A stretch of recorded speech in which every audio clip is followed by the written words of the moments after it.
오늘 저는 순종의 핵심이라는 제목으로 함께 말씀 나누자 합니다.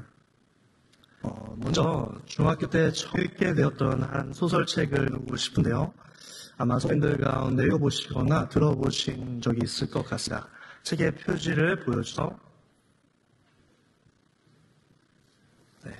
책의 제목은 경청 마음을 얻는 지혜입니다. 여기에 줄거리는 간략히 요하면 다음과 같습니다. 책의 종이 이름은 이청입니다.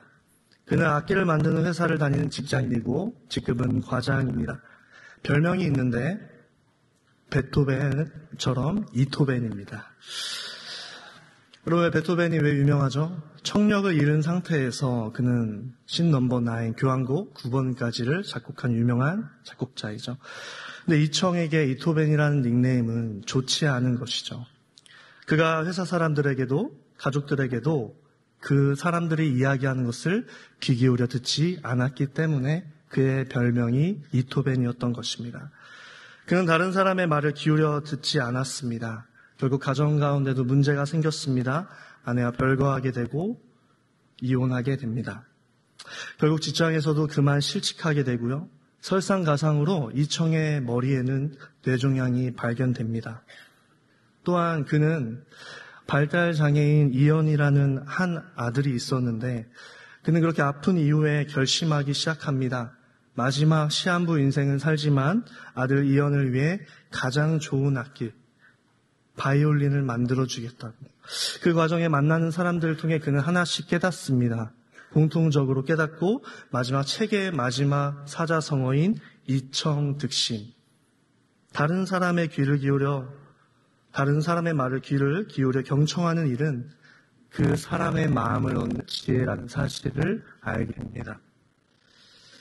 여러분 그렇습니다. 사람과 사람에 있어서 나의 이해를 잘 들어주는 사람과 좋은 관계를 유지할 수밖에 없습니다. 경청이란 관계에 있어서도 매우 중요하지만 우리의 신앙인 하나님의 말씀에 순종하는 소유에게도 중요한 신앙의 자세입니다. 특별히 순종에 있어서 경청은 중요한 핵심입니다. 그렇다면 성경에서 말하는 순종이란 전 다음과 같이 정의하고 싶습니다. 나의 뜻이 아니라 하나님 말씀 앞에 기꺼이 따르는 것. 나의 뜻이 아니라 하나님의 말씀 앞에 기꺼이 따르는 것. 우리는 때로는 내 생각과 내 계획, 감정, 또한 합리적인 이유로 계산을 하며 육체의 나이가 들수록 경험이 쌓일수록 하나님 말씀 앞에 기꺼이 굴복하기보다는 불순종할 때가 참 많은 것 같습니다. 그러나 성경은 그러한 삶이 불행하고 멸망의 길이라는 사실을 우리에게 알려줍니다. 저는 소망하건대 오늘 말씀을 통하여 다시 하나님 말씀 앞에 기꺼이 나의 뜻을 굴복시킬 수 있는 저와 여러분이 되시길 주님의 이름으로 소망합니다. 하나님의 뜻에 나의 원함을 내려놓고 아버지의 뜻에 순종하는 우리가 되기를 소망합니다. 오늘 본문으로 들어가고자 합니다. 본문을 통해 첫 번째 알게 되는 메시지 함께 고백합니다. 순종의 핵심은 듣는 것입니다. 그럼 오늘 본문은 매우 유명한 본문입니다. 기브아의 청년인 사울이 이스라엘 첫 번째 왕이 되었고 하나님은 사무엘 선지자를 통하여 그에게 중요한 명령을 하십니다. 이스라엘의 오랜 숙적인 아말렉을 모두 진멸하라는 하나님의 말씀이었다. 남녀노소를 망하고 특별히 가축을 방문하고 모두를 죽여야 하는 헤렘 전쟁이었습니다. 왜냐하면 하나님 보시기에 아말렉 족속은 굉장히 괘씸한 존재였기 때문입니다. 출애굽기 17장의 르비 골짜기에서 모세가 아라의 스물 가운데 많은 피곤과 지쳐있는 사건 가운데 가장 먼저 뒤에서 후미를 공격한 아말렉 족속, 첫 번째 족속이었기 때문입니다. 그 중요한 명령으로 하나님은 사무엘 선지자를 통하여 사울에게 명령하셨지만 우리는 압니다. 사울은 불순종하였습니다. 그는 그의 자의적인 주관적인 판단과 뜻에 따라 두 가지 행동을 하게 되는데 첫 번째, 아말렉 왕 원수인 아각을 그 즉시 죽이지 아니하고 포로로 데려오는 일을 범합니다. 두 번째, 그는 하나님께 좋은 제사라는 어떤 사유가 분명해 보이지만 그는 하나님의 말씀에 거부하여 양과 소 중에 가장 좋은 것들을 가져옵니다. 모두 진멸하라는 하나님의 말씀에 불순종한 겁니다. 첫 번째, 아각을 데려오는 건 정치적으로 중요한 어찌 보면 앞으로에 있어서 대비가 될 수 있는 일이지만 하나님 말씀에 분명히 거역하는 일이었습니다. 그 모든 가축을 진멸하는 것도 마찬가지입니다. 근데 오늘 우리가 본문 22절, 23절을 다루지만 그의 의도가 겉으로 보기에는 정치적으로 지혜 있어 보이고 하나님께 좋은 재물을 바친다고 생각해 보이지만 오늘 본문은 아니지만 12절을 보시면 이 소식을 듣고 어떤 사람이 사무엘에게 말하여 사울이 갈멜에 이르러 자기를 위하여 기념비를 세우고 전쟁을 주시는 누구시죠? 하나님이십니다. 자기를 위하여 기념비를 갈멜 가운데에 세웁니다. 사울과 사무엘이 대화를 시작하되 사울이 그같이 변명합니다. 15절입니다. 사울이 이르되 그것은 우리가 아렉 사람에게서 끌어온 것인데 백성이 당신의 하나님 여호와께 제사하려 하여. 표현이 자신의 하나님이 아니라 당신의 하나님입니다. 7절에 이어서 보면 사무엘에 이르되 왕이 스스로 작게 여길 때에 그때 이스라엘 지파의 머리가 되지 아니하셨나이까. 결국엔 그의 의도의 가운데는 겉으로 보이면 정치적으로도 지혜 있어 보이고 좋은 재물을 하나님 앞에 바쳐 보이는 행동처럼 보이지만 그의 중심엔 자신이 높아져 있고 하나님의 말씀에 거부한 그것으로 인하여 불순종했다는 사실을 우리는 알게 됩니다. 그래서 오늘 본문 사무엘상 15장 22절을 세 번역으로 다시 한번 읽어보겠습니다.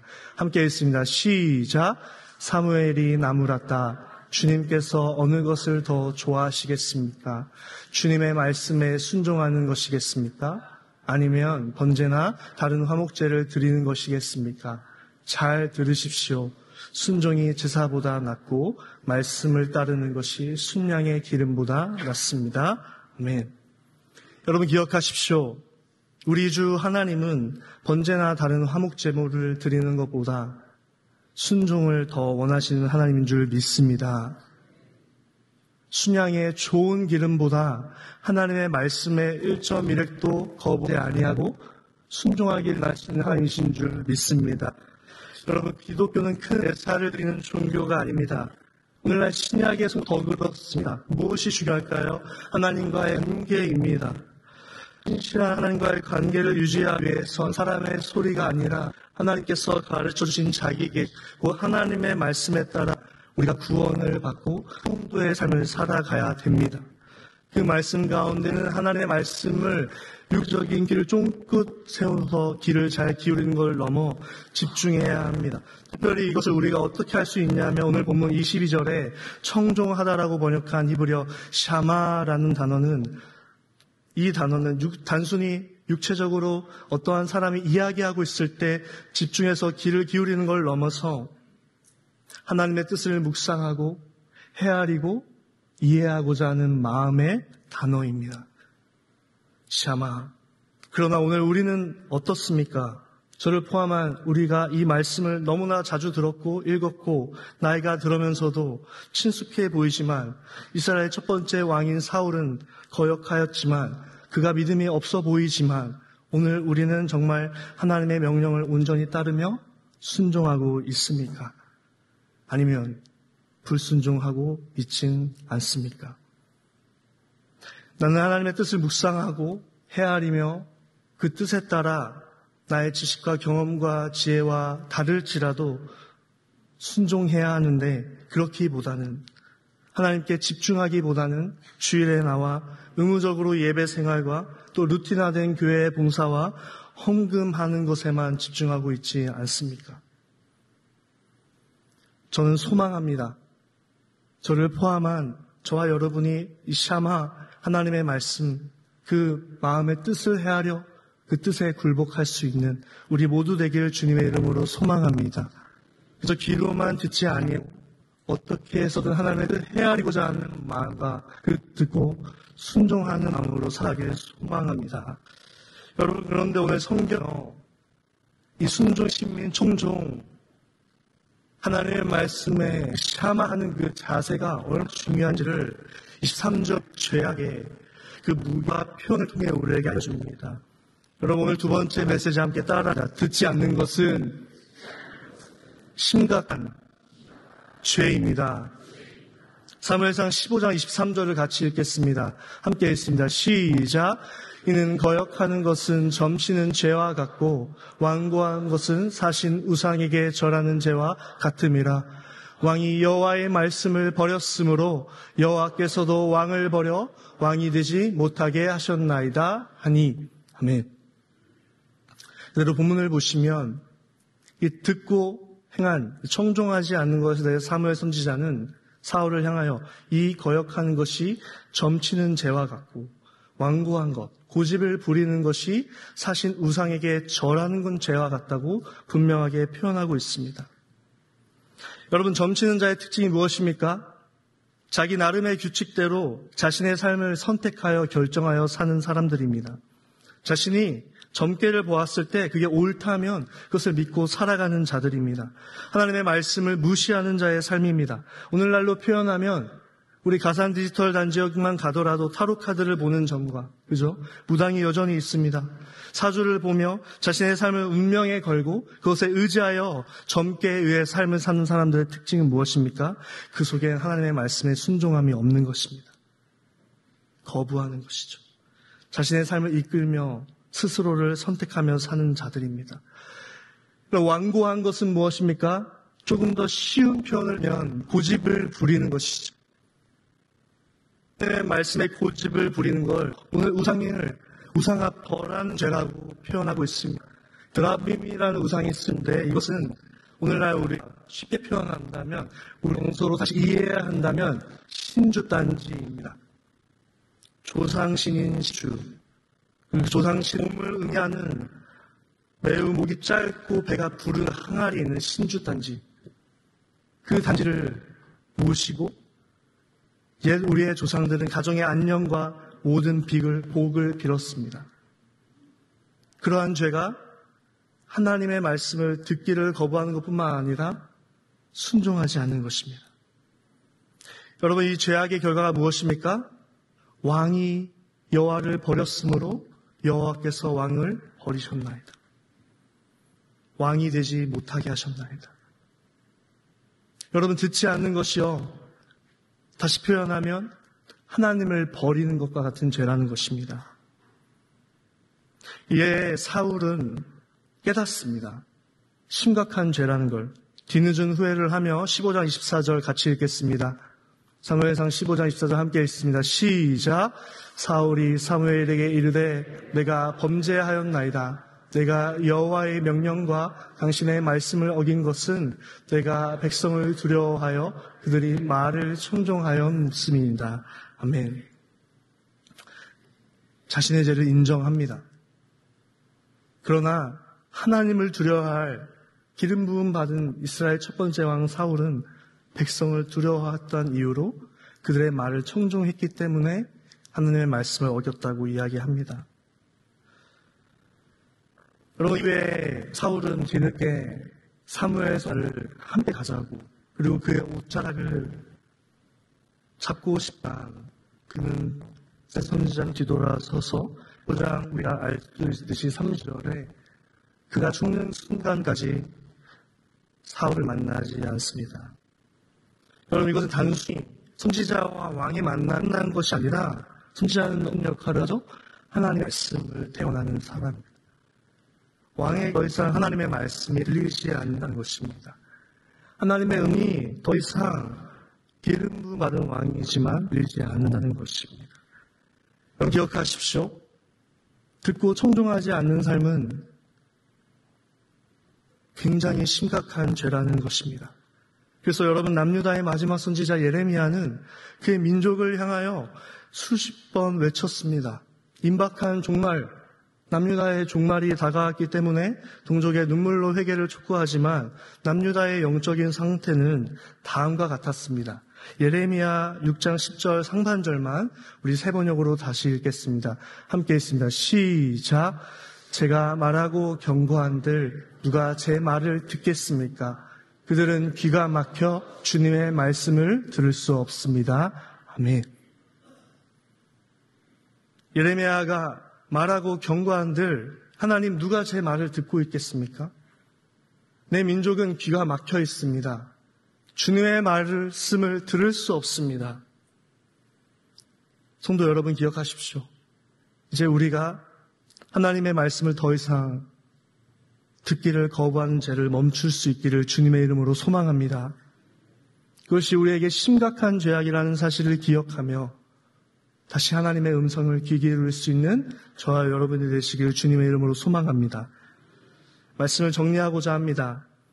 사랑하는 우리 서울남교회 성도 여러분, 오늘 우리는 주일학교 때부터 들었던 매우 유명한 본문을 다시 읽었습니다. 나누었습니다. 처음 설교를 통해서 들었을 때 25년도 우리가 나이 많이 먹고 나름의 신앙의 경험들이 많이 쌓인 후에 오늘 이 시점 가운데 우리에게는 이 말씀이 주는 메시지가 잘 들리고 있습니까?